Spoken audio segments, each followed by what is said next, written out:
हमारे पूर्व में राष्ट्रीय उपाध्यक्ष रहे वरिष्ठ नेता और राज्यसभा के सदस्य श्री ओम माथुर जी, हमारे नेता प्रतिपक्ष श्री गुलाब चंद कटारिया जी, हमारे यहाँ की प्रदेश सहप्रभारी और हमारे लोकसभा की सदस्य बहन भारती बहन सयाल जी, भारत सरकार में मंत्री गजेंद्र सिंह शेखावत जी, हमारे केंद्रीय मंत्री अर्जुन राम मेघवाल जी, हमारे केंद्रीय मंत्री कैलाश चौधरी जी, हमारे उपनेता और हमारे वरिष्ठ सहयोगी राजेंद्र राठौर जी, चंद्रशेखर जी, बहन अलका गुर्जर जी, हमारे राष्ट्रीय मंत्री सीपी जोशी जी, हमारे प्रदेश के उपाध्यक्ष और हमारे पूर्व अध्यक्ष अरुण चतुर्वेदी जी, अशोक परनामी जी, सम्मानित मंच और यहाँ भारतीय जनता पार्टी के सभी वरिष्ठ प्रदेश कार्य समिति के सदस्यगण, पदाधिकारीगण, सांसद और विधायकगण और हमारे जिला के भी जिला अध्यक्षगण, मीडिया के मेरे साथी, प्रिंट मीडिया और इलेक्ट्रॉनिक मीडिया के मेरे साथी, आप सब लोग आज कुछ संकल्प लेकर के आगे संगठन की योजना बनाने के लिए एकत्र आए हैं और इसीलिए प्रदेश कार्य समिति की बैठक हो रही है। इस बैठक में मुझे भी आने का सौभाग्य मिला। सबसे पहले तो राजस्थान की भूमि, ये जो वीरों की भूमि है और ये तपोभूमि है, इसको मैं नमन करता हूं और यहां से प्रेरणा लेता हूं। जहां तक भारतीय जनता पार्टी का सवाल है, मैं यहां बैठा बैठा सोच रहा था, मैं 1991 में आया था, शायद 1991 में राष्ट्रीय कार्य समिति की बैठक इसी हॉल में हुई थी और उससे पहले की यात्रा को याद कर रहा था कि कैसे हमारे स्वर्गीय भैरव सिंह शेखावत जी ने पार्टी को खड़ा किया, किस तरीके से उन्होंने, जब यहां नाम लेवा नहीं था तो जनसंघ का दिया जला करके गांव गांव, घर घर, शहर शहर, डगर डगर घूम करके उन्होंने दिया जलाया और उसी दीपक से बढ़ते बढ़ते आज भारतीय जनता पार्टी का यह स्वरूप बना है। मैं ये इसलिए याद कर रहा था क्योंकि जब हमें कुछ हासिल हो जाता है तो हमें उसका महत्व समझ में नहीं आता और मैं हमेशा कहता हूं कि उजाले का महत्व तब होता है जब अंधकार के कहर को जानना हम सीख लें। जब अंधकार हमको पता होता है कि उसकी त्रासदी क्या है, तो फिर उजाले का महत्व और बढ़ जाता है। आज हमारे लिए बहुत खुशी की बात है कि कमल खिल रहा है, हर जगह पर खिल रहा है और इसमें भी कोई अतिशयोक्ति नहीं है कि यहां भी कमल खिला है, आगे भी खिलेगा। इस बात को हमको ध्यान में रखना चाहिए। पार्टी ने बहुत अच्छा काम किया है, न्यू इनिशिएटिव्स भी लिए हैं। उन न्यू इनिशिएटिव्स के माध्यम से पार्टी को मजबूती प्रदान करने का काम चल रहा है। आप लोगों ने शिक्षण का काम भी लिया, प्रशिक्षण का काम भी लिया, बहुत हद तक वो पूरा हो गया है। मेरा आप सबसे एक निवेदन है और वो निवेदन इसलिए है क्योंकि हम Bharatiya Janata party is a mass organization with a cadre based cadre, यानी हम मास ऑर्गेनाइजेशन है, हमारी जनता में छवि है, लेकिन हम काडर बेस्ड हैं और इसलिए काडर बेस्ड होने के कारण कैडर को मजबूती प्रदान करना यह हमारी जिम्मेवारी बनती है। और इसीलिए जो आह्वान हम सब लोगों ने दिया है, सशक्त मंडल, सक्रिय बूथ और सक्रिय पन्ना प्रमुख, ये 3 लक्ष्य हमको 2021 में पूरे करने हैं। 6 अप्रैल स्थापना दिवस से पहले सभी मंडल सशक्त हो जाए, इसकी हमको चिंता करनी पड़ेगी।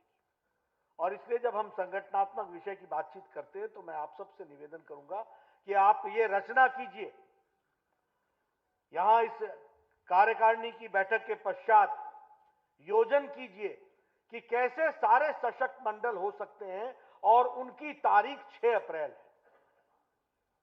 दूसरी तारीख है 25 सितंबर, दीनदयाल जी की जयंती। तब तक हमारा बूथ का गठन पूरा का पूरा हो जाना चाहिए। कोई भी बूथ ऐसा नहीं रहना चाहिए जहां हमारी बूथ कमेटी नहीं बनी, और कोई भी बूथ ऐसा नहीं होना चाहिए जहां महिलाएं ना हो, दलित भाई ना हो, ओबीसी ना हो, अति पिछड़ा ना हो, युवा ना हो। इन सब लोगों को साथ जोड़ करके हमको समिति बनानी है, और यह समिति को नीचे धरती पर उतारना ये हमारी जिम्मेवारी है। और इसके साथ साथ 25 दिसंबर अटल जी का जन्मदिन, तब तक हमको हर बूथ पर, मैं लंबा टाइम दे रहा हूं आपको ताकि आप ये ना कह सकें कि हमें समय नहीं मिला, 25 दिसंबर तक हर बूथ पर हमको पन्ना प्रमुख, सक्रिय पन्ना प्रमुख बना लेना है। इसके लिए हमको काम करना है। आप कहिएगा कि राष्ट्रीय अध्यक्ष दिल्ली से चल के आया और वो बूथ की चर्चा कर रहा है। मैं इसलिए चर्चा कर रहा हूं क्योंकि यही हमारी ताकत है, यही हमारे को शक्ति देती है। आपसे मैं निवेदन करना चाहूंगा, आप लोगों को मालूम नहीं होगा शायद, कि सूरत की सीट को वे लार्जेस्ट मैक्सिमम मार्जिन से जीतने वाली सीट सूरत की है, और सूरत में कोई जनसभा नहीं हुई, सूरत में कोई कैंडिडेट की सभा नहीं हुई, सिर्फ बूथ वर्किंग से लार्जेस्ट मार्जिन से जीत करके आए। इसका मतलब यह हुआ कि मोदी जी की हवा तो सब जगह थी, लेकिन उस हवा को कैप्चर करने की ताकत सूरत के पास थी। वैसे ही हमारे हिमाचल में कांगड़ा को सेकंड हाईएस्ट मार्जिन मिला। कैंडिडेट 6 दिन पहले घोषणा होती है, कैंडिडेट को कोई जानता नहीं था कि ये कैंडिडेट बनेंगे, लेकिन वहां भी हम 4,80,000 से ज्यादा वोटों से जीत करके आए। ये मैं इसलिए आपको कह रहा हूं कि अगर आपने, जनता में वातावरण होता है, जनता चाहती है, लेकिन जो जनता चाहती है उसको ईवीएम में डालना, यह भारतीय जनता पार्टी का काम होता है। इसको हमको पूरा करना चाहिए, इसके लिए हमको काम करना चाहिए। और इसीलिए मैं निवेदन करना चाहता हूं, मुझे याद है, यहां की भी मैं बात करूं, हमारे पाली के सांसद बैठे हुए हैं, उन्होंने जिस तरीके से बहुत से एक्सपेरिमेंट्स किए हैं वो हमारे ध्यान में है। इसलिए हमको नीचे की धरती पर इसको कोशिश करनी चाहिए कि किस तरीके से हम इसको उतार सकते हैं, और उसके लिए हमको काम करना चाहिए। आप बोलिएगा कि ये आए थे, कोई राष्ट्रीय विषयों पर बातचीत नहीं कर रहे हैं और ये संगठनात्मक विषयों पर बातचीत कर रहे हैं। मैं इसलिए कर रहा हूं क्योंकि यह जो मूल बातें हैं जिससे भारतीय जनता पार्टी और जनसंघ खड़ी हुई, उसको वापस हमको मजबूती प्रदान करना है और उस ताकत से आगे बढ़ना है। एक बात आपके जहन में नहीं आती होगी शायद, आजकल हमारे नेता प्रवास भी दिन में करते हैं, शाम को वापस होते हैं। Touch and go, touch and go, touch and go, no. प्रवासी कार्यकर्ता ऐसे होने चाहिए जो रात को रहे, पार्टी को समझे, अंदर की बात जाने, कार्यकर्ताओं में क्या चल रहा है उसको पहचाने, और उनके साथ खड़े होकर के पार्टी को सजग कार्यकर्ता के रूप में सजग संगठन बनाए। इस बात की भी हमको कोशिश करनी होगी। इसलिए we will have to increase the number of people who travel and who take tour for party and organisation. मैं जो बात आपसे कर रहा हूं वो बहुत कम लोग इनकी चर्चाएं करते हैं, क्योंकि हमको लगता है कि बस हम गए, बैठक ली और बैठक लेकर के आ गए। नहीं, ऐसा नहीं होता। बहुत सी चीजें ऐसी होती हैं जिसकी जानकारी हमको इनफॉर्मल टॉक्स में मिलती है, वो फॉर्मल टॉक्स में नहीं मिलती है।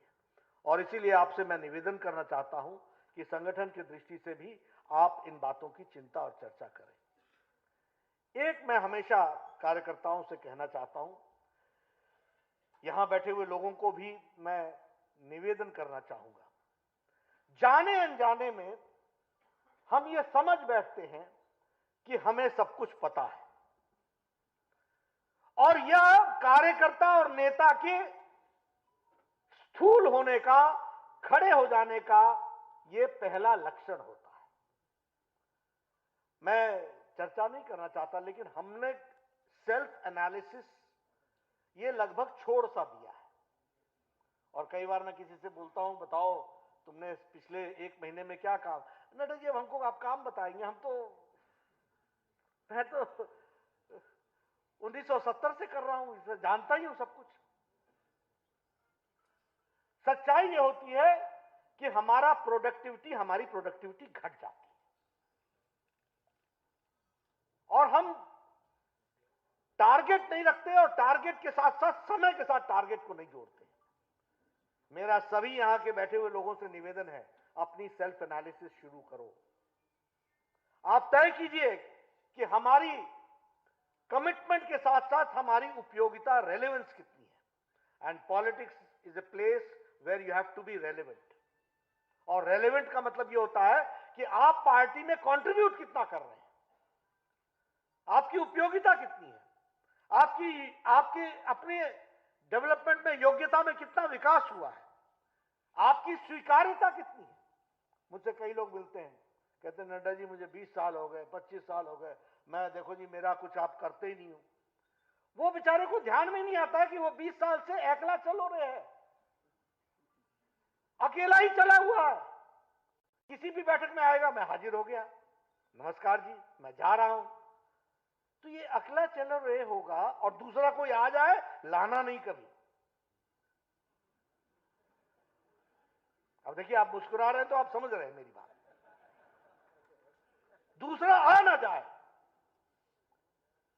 तो आपकी स्वीकार्यता कैसे बढ़ेगी। मैं हंसी हंसी में कई बार बोलता हूं, मंच बहुत सजा हुआ है, बैठे हैं नेता, तो बोलते आओ बैठो, आओ बैठो, आओ बैठो। कहां बैठे, कुर्सी देगा तब ना बैठेंगे। तो ये जो स्वीकार्यता, सबको साथ लेकर के चलने की ताकत, ये नेता को डेवलप करना पड़ेगा और ये हम सब लोगों को ध्यान में रखना चाहिए।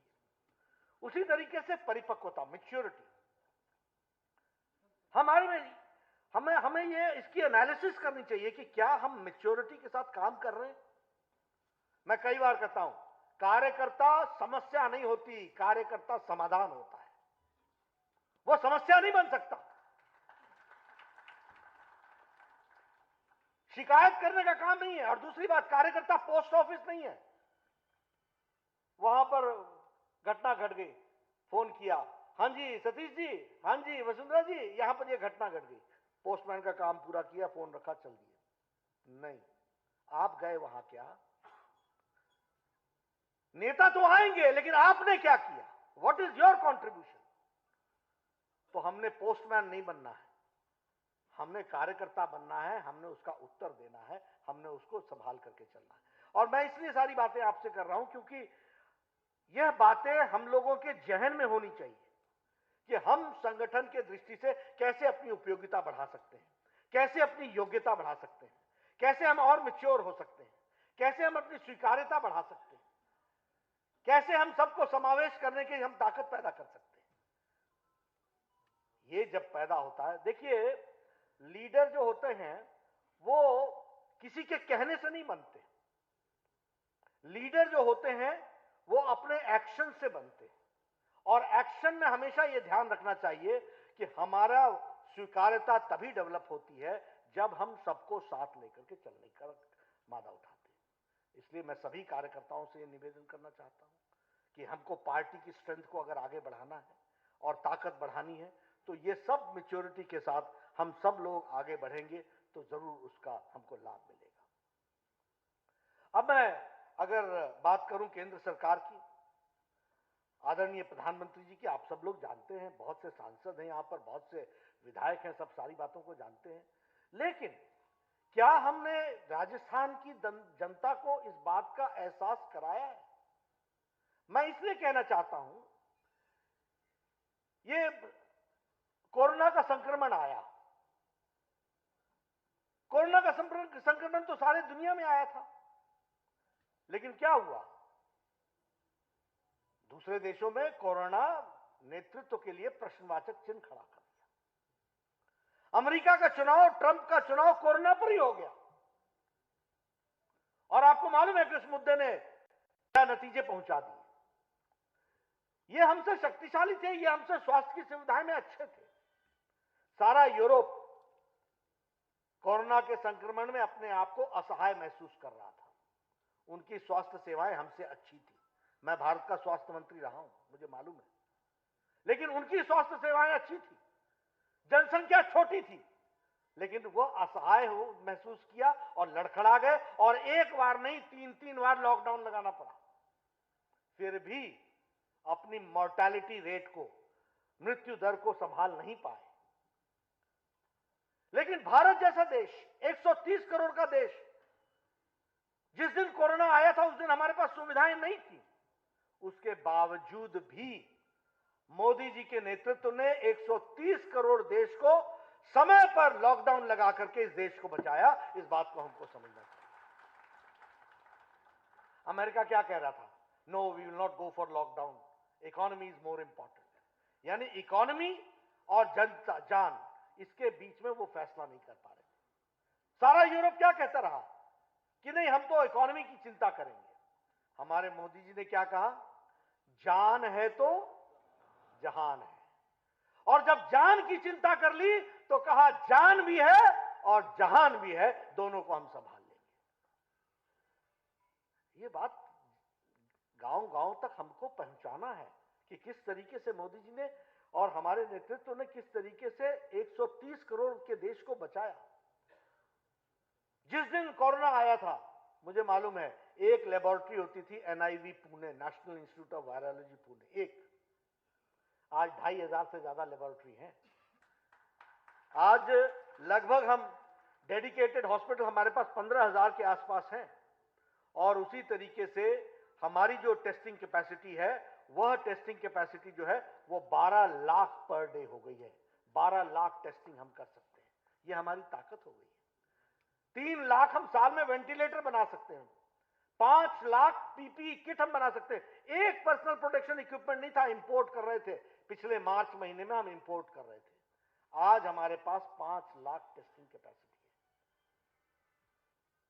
हम लोगों ने HCQ और पैरासीटामोल प्रधानमंत्री जी ने देश को ही नहीं दिया, 150 देशों को दिया। 150 देशों को। ये छोटी घटना नहीं है। अभी वैक्सीनेशन के लिए क्यों बाकी देश वैक्सीनेशन की में पहल नहीं कर पाए? वो तो हमसे बहुत आगे थे रिसर्च में, R&D में। लेकिन प्रधानमंत्री जी ने भारत के उद्योग को और भारत की जो टैलेंट है उसको जगाया और हमारी जो रिसर्च और डेवलपमेंट का काम था उन्होंने उस काम को पकड़ा, हमारे साइंटिस्ट ने पकड़ा। एक नहीं, 2-2 वैक्सीन बनाई और दुनिया का सबसे बड़ा वैक्सीनेशन कार्यक्रम अब चल पड़ा है, दूसरे चरण पर पहुंच गया है। इसको हमको ध्यान में रखना चाहिए। और इसके साथ साथ 20 देशों को हम वैक्सीन दे चुके हैं। अभी भी हमारे देश मांग रहे हैं कि वैक्सीनेशन के लिए हम इंडिया का वैक्सीन लेंगे और कोई वैक्सीन नहीं लेंगे। और कल प्रधानमंत्री जी ने खुद को, पहले कोरोना वॉरियर्स को, उसके बाद खुद को इंजेक्शन, वो वैक्सीनेशन लगाया और देश में ये स्थापित कर दिया कि इस वैक्सीनेशन को हमको आगे बढ़ाना है, इसके काम को आगे बढ़ाना है। मित्रों, ये सारी बातें मैं आपसे चर्चा कर रहा हूं, इसलिए नहीं कर रहा हूं कि आपको ये सब चीजों की जानकारी नहीं है। नहीं, आपको जानकारी है, लेकिन ये बात जन जन तक जानी चाहिए। ये बात हमको बार बार बतानी चाहिए, क्योंकि ये छोटी घटनाएं नहीं है। इसको हमको ठीक ढंग से रखना, ये हमारी जिम्मेवारी बनती है। आप बताइए, कोरोना के हम लोगों ने कभी सोचा था कि 3 महीने का लॉकडाउन होगा? और कभी सोचा था कि 3 महीने के लॉकडाउन में हमारे गरीब साथी कैसे रहेंगे? लेकिन प्रधानमंत्री गरीब कल्याण पैकेज को दे करके 80 करोड़ की जनता को 5 किलो गेहूं, 5 किलो चावल, 1 किलो दाल दे करके 9 महीने तक, मार्च महीने से लेकर छठ और दिवाली तक बहनों का इंतजाम किया गया ताकि वो 2 वक्त की रोटी इज्जत के साथ खा सके। इस काम को किया गया। इसी तरीके से बहनों को 20 करोड़ बहनों को 500-500 रुपए पहुंचाने का काम किया गया। मैं ये सारी घटनाएं आपको इसलिए सुना रहा हूं क्योंकि यूएनओ ने भी और वर्ल्ड हेल्थ असेंबली ने भी, दोनों ने ये कहा, director general world health assembly ने कहा, mister Modi has not only answered the health issues, he has answered and addressed the economic issues also, which is noteworthy. ये उन्होंने कहा। उसी तरीके से यूएनओ ने कहा कि ये जो प्रधानमंत्री गरीब कल्याण पैकेज है और आत्मनिर्भर भारत है, यह बहुत ही प्रशंसनीय है। इसने भारत के 130 करोड़ जनता को सर्वाइव करते हुए आगे बढ़ने का लक्ष्य दिया है। और आत्मनिर्भर भारत को, जिस बात को हम आगे बढ़ा रहे हैं, उसमें तो आप सब लोगों को, हम सब लोगों को साथ देने की जरूरत है। और ये अपना राजस्थान जो लोकल हैंडीक्राफ्ट से लेकर के हर एक प्रोडक्ट्स के लिए जाना जाता है, यहां के प्रोडक्ट्स के दृष्टि से जो काम हो रहा है उसको हमको वोकल फॉर लोकल बनने की आवश्यकता है। और वो वोकल फॉर लोकल के लिए हम सब लोग अपने आप को कैसे आत्मसात कर सकते हैं, यह करने की जरूरत है। यह मैं जरूर आपसे कहना चाहूंगा।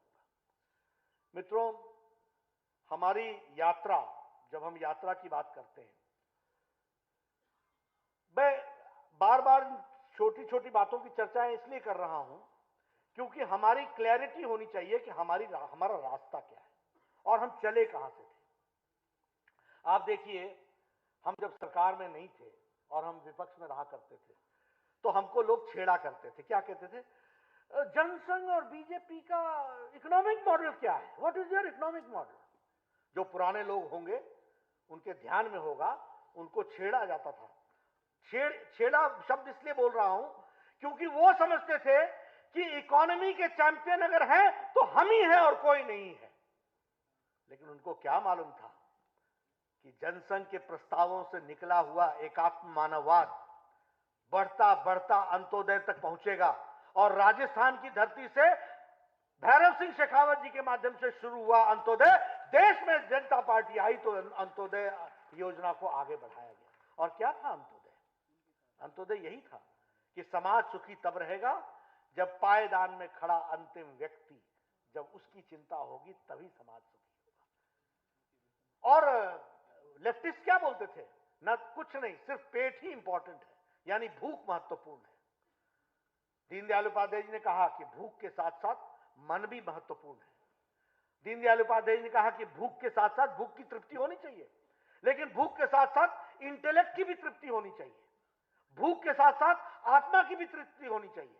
इसलिए मन, बुद्धि, आत्मा, भूख, ये सबकी तृप्ति होगी और सिर्फ अपनी नहीं होनी चाहिए, अपने पड़ोसी की भी जब होगी तभी समाज में शांति आएगी, तभी समाज मंगलमय होगा, तभी समाज आगे बढ़ेगा। ये बात उन्होंने उस समय कही। और अंत्योदय के बाद प्रधानमंत्री मोदी जी ने उसी को एक नया रूप दिया। क्या दिया? सबका साथ, सबका विकास, सबका विश्वास। ये वाक्य ऐसे ही नहीं है, ये शब्द ऐसे ही नहीं है, ये हमारे इकोनॉमिक मॉडल का सार है। This is the essence of our economic model. और आप देखिए, आयुष्मान भारत क्या है? आयुष्मान भारत 130 करोड़ का देश, 55 करोड़ के लोग 5 लाख के हेल्थ कवर के अंडर आ गए। यानी अमेरिका नहीं सोच सका, यूरोप नहीं सोच सका, हिम्मत नहीं कर सका। और आपको मालूम है हमारा आयुष्मान भारत कितना बड़ा है? सारी अमेरिका की आबादी में ला लो, सारी कनाडा की आबादी में ला लो, सारी मेक्सिको की आबादी में ला लो, सबको जोड़ लोगे तो हमारा आयुष्मान भारत बनता है world's largest health coverage programme बनता है। अब इसका अंतर क्या पड़ा? अब लोगों को लगेगा हाँ आया आयुष्मान भारत। ऐसा नहीं है दोस्तों। आपने गरीब के घर पे कभी देखा नहीं कि अगर कैंसर हो जाए तो वो उस मरीज के साथ कैसा व्यवहार होता था? आपको इसका अंदाजा नहीं होगा कि किसी घर में, अगर गरीब के घर में किसी की हार्ट का प्रॉब्लम हो जाए तो बाईपास सर्जरी कराने के लिए घर बिक जाता था। अगर किसी को कैंसर हो जाए तो या तो वह बेचारा कैंसर से जाएगा या उसका घर जाएगा या खेत जाएगा, यह परिस्थिति थी। और ये एक छोटी जनसंख्या की नहीं थी। 130 करोड़ देश में 55 करोड़ लोगों को आज उसका लाभ यह मिल रहा है कि इंडिया के, भारत के गरीब लोगों का हेल्थ स्टेटस ऊंचा आ रहा है और वो आगे बढ़ रहा है। 1.5 करोड़ लोग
तो ये सारी बातों का इसका असर क्या पड़ता है? आप सोचिए, आपके घर में बिजली नहीं हो, आपका डेवलपमेंट का प्रोसेस कितना रुक जाता है। आप इस बात को समझिए। जिन घरों ने वर्षों तक बिजली नहीं देखी होगी, उनके घर का विकास कैसा हो रहा होगा? और उनकी छोटी संख्या नहीं है, 2,60,00,000 से ऊपर की संख्या है। उनको घर में बिजली पहुंचाने का काम किया गया। हमारे नौजवान युवाओं के लिए मुद्रा योजना से लेकर के, स्टार्टअप योजना से लेकर के, हमारे बाकी योजनाओं के माध्यम से उनको मुख्य धारा में लाने का काम हुआ है। अभी ये आत्मनिर्भर भारत में स्मॉल और मीडियम साइज के जो हमारे इंडस्ट्रीज हैं, उनको पैकेज के रूप में उनको मुख्य धारा में लाने का काम चल रहा है। मित्रों, ये हमारी जिम्मेवारी होती है कि लास्ट माइल डिलीवरी देने में हम सांसद लोग, हम विधायक लोग, हम कार्यकारिणी के सदस्य लोग, हम उसमें अपना कैसे योगदान कर सकते हैं, इसकी हमको चिंता करनी चाहिए और इस तरीके से उनको जोड़ना चाहिए। किसान की बात ले लीजिए। आप बताइए, आजकल लोग किसानों के बारे में बात करते हैं। मैं दावे के साथ बोल सकता हूं और मैं चाहता हूं कि इस पर कोई बहस कर ले। किसानों के किसान नेताओं ने वर्षों वर्षों लिप सर्विस की है और किसान पर राजनीति की है, किसान का भला नहीं किया है। अगर किसान का भला किया है तो प्रधानमंत्री मोदी जी ने किया है, इस बात को हमको ध्यान रखना है। आप बताइए, फर्टिलाइजर के लिए लाठीचार्ज होता था कि नहीं होता था? ये नीम कोटेड यूरिया किसने पहुंचाया? ये सॉइल हेल्थ कार्ड किसने पहुंचाया? ये प्रधानमंत्री फसल बीमा योजना किसने पहुंचाई? और ये हमारे अपने प्रधानमंत्री किसान सम्मान निधि 11 करोड़ किसानों को ये काम किसने पहुंचाया? और ये जो रिफॉर्म्स है, ये रिफॉर्म्स किसान की तस्वीर और तकदीर बदलेगा, इस बात की हमको गारंटी है। और उसके बावजूद भी प्रधानमंत्री ने कहा बातचीत के लिए तैयार है। प्रधानमंत्री जी ने कहा कि ये ऑप्शनल है, करना चाहो करो, न चाहो न करो, ये तुम्हारी मर्जी है। लेकिन मैं आपसे पूछता हूं, मैं सबसे पूछता हूं, बताओ रिफॉर्म्स में कौन सी चीज है? और मैं कांग्रेस और कम्युनिस्ट पार्टी पर तो चर्चा ही नहीं करना चाहता, क्योंकि ये तो वो है, अब कहना नहीं चाहिए, लेकिन ये वो है कि जैसे गेम में होता है ना, पहले बॉल इधर से मारते रहते हैं, फिर हाफ टाइम के बाद कोर्ट बदल जाता है, फिर उधर से मारने लगते हैं। तो ये आर्ग्यूमेंट को भी उसी तरीके से बदल देते हैं। जब इधर होते हैं तो बोलते हैं रिफॉर्म्स रिफॉर्म्स रिफॉर्म्स, जब उधर खड़े हो जाते हैं no reforms no reforms no reforms. पूछो इनसे कि क्या है भाई, मालूम नहीं। ये एपीएमसी को अबॉलिश करने का मैनिफेस्टो में कांग्रेस पार्टी ने लिखा था कि नहीं लिखा था? और आप देखिए ये कैसी तस्वीर है। मैं हिमाचल का रहने वाला हूं, मैं बिलासपुर का रहने वाला हूं। मैं अपना प्रोडक्ट बिलासपुर के जिले से बाहर नहीं ले जा सकता, और एक निब बनाऊं अगर मैं कलम का, तो मैं दुनिया के किसी कोने तक पहुंचा दूं, उसके लिए कोई उसमें रुकावट नहीं है। लेकिन और बता दूं आपको, कई स्थानों पर तो यह है कि आप अपना आरती भी नहीं बदल सकते हैं। अगर आरती नंबर 251 आपका काउंटर है तो आप 290 के पास भी नहीं जा सकते हैं। यह स्थिति ला करके खड़ी हुई है।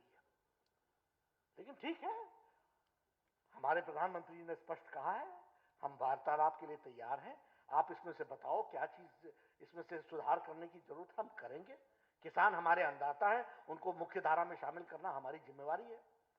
लेकिन ये जो राजनीतिक दृष्टि से राजनीतिक नेता रोटियां सेकने का काम और राजनीतिक पार्टियां करती हैं और लोगों को गुमराह करती हैं, हमारी जिम्मेवारी बनती है कि गांव-गांव, घर-घर, एक-एक किसान के पास जाकर के ये बात करनी है कि हमको जो हमने रिफॉर्म्स लाए हैं उससे किस तरीके से भला होने वाला है। पंजाब में कॉन्ट्रैक्ट फार्मिंग नहीं चल रही थी क्या? ये कॉन्ट्रैक्ट फार्मिंग का लॉ पंजाब की कांग्रेस की सरकार लेके नहीं आई थी क्या? तुम करो तो सच, हम करें तो झूठ, कि क्या मतलब है? ये सारे मुद्दे ऐसे हैं जिस पर हमको चर्चा करनी चाहिए और लोगों को इस बारे में हमको बताना चाहिए, लोगों को सामने इन बातों को रखना चाहिए। मित्रों, सतीश जी ने कुछ बातों की तरफ इंगित किया है। देखिए, ये कांग्रेस पार्टी का एक रूटीन सा हाल बन गया है और मैं इनको बोलता हूं फ्रस्ट्रेटेड लॉट। ये इतने फ्रस्ट्रेशन में है सत्ता पाने के लिए कि ये कुछ भी वायदा करेंगे और जो वायदा करेंगे उसको कभी निभाएंगे नहीं, ये बात आप ध्यान में रखिएगा। बोलो, कर्जा माफी की बात कही थी कि नहीं कही थी? दिन भी गिना दिए थे ना कि इतने दिन में हो जाएगा। तो अब आपको मालूम ही है कि इन लोगों ने क्या किया और किस तरीके से। और दुख के साथ कहना पड़ता है, मैं पिछली बार आया था तो मैंने बताया था कि दलितों पर यहां बहुत अत्याचार हो रहा है, दलितों के साथ अन्याय हो रहा है। आज राजस्थान दलित अत्याचार में नंबर 2 पर खड़ा है, कोई सुध नहीं है।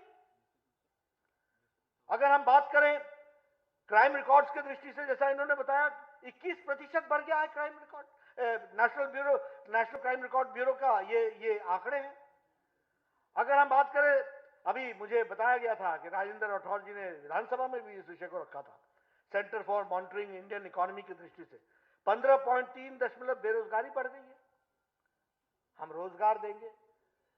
मैं कई बार बोलता हूं, कांग्रेस के नेताओं को रोजगार के विषय पर जानकारी जीरो है, इनको मालूम नहीं है। ये पॉपुलिस्ट स्लोगन में बातचीत करते हैं।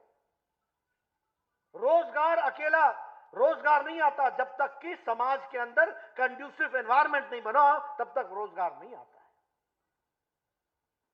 अगर दलितों के साथ अत्याचार होगा, अगर क्राइम रिकॉर्ड का ये हालचाल होगा तो कौन आएगा यहां? और उसी तरीके से अगर हम देखें ये ट्रांसपेरेंसी इंटरनेशनल की रिपोर्ट को, तो राजस्थान भ्रष्टतम राज्य बन चुका है। मतलब हम राजस्थान में पहले या दूसरे नंबर पर ही हैं। किन चीजों में? क्राइम में, करप्शन में।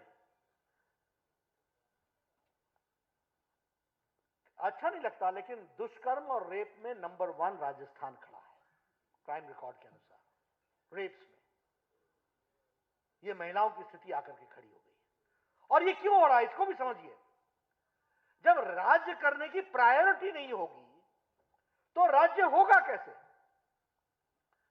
मेरा चार्ज है कि वर्तमान सरकार, गहलोत सरकार का प्रायोरिटी सुशासन देने का नहीं है, प्रायोरिटी कुशासित राज्य के रूप में बढ़ने का है। इसको हमको समझना चाहिए। और इसीलिए ये हमारी जिम्मेवारी बन जाती है कि आने वाले समय में लॉक, स्टॉक एंड बैरल के साथ इस सरकार को नमस्कार और भारतीय जनता पार्टी का कमल खिलाना है। इसको हमको आगे बढ़ाना है, इसके लिए हमको काम करना पड़ेगा। बजट के बारे में आप लोगों ने चर्चा की ही है।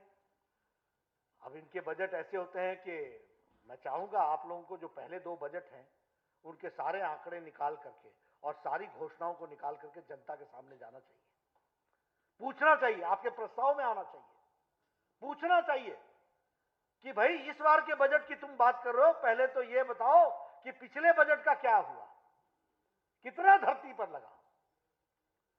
लेकिन मित्रों, हमको एक बात माननी पड़ेगी, कांग्रेस पार्टी और कांग्रेस पार्टी की संस्कृति यह मान के चलती है कि हमने झूठ बोलते रहना है, जनता सुनती रहेगी और जनता हमारे पर विश्वास करेगी। लेकिन मैं ये कहना चाहता हूं कि समय बदल चुका है।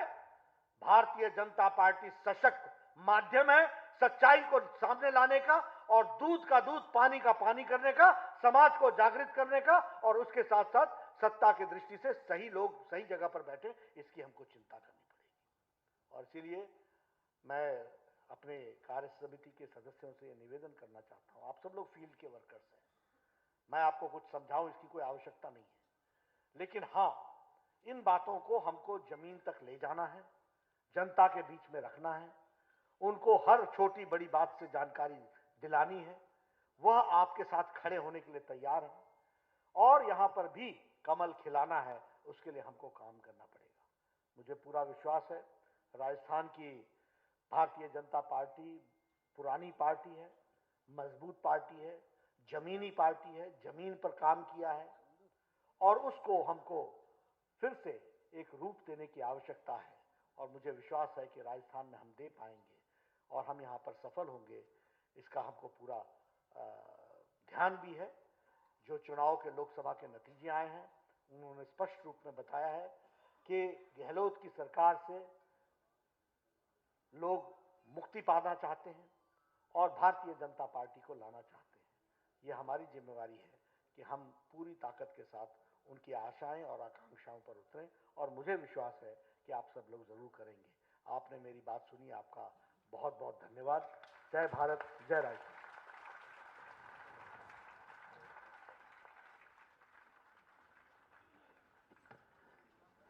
एक बार जोरदार तालियों के साथ माननीय राष्ट्रीय अध्यक्ष जी का स्वागत।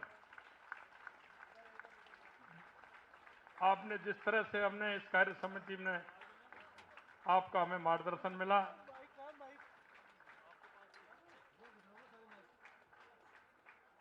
मैं माननीय प्रदेश अध्यक्ष जी से आग्रह करूंगा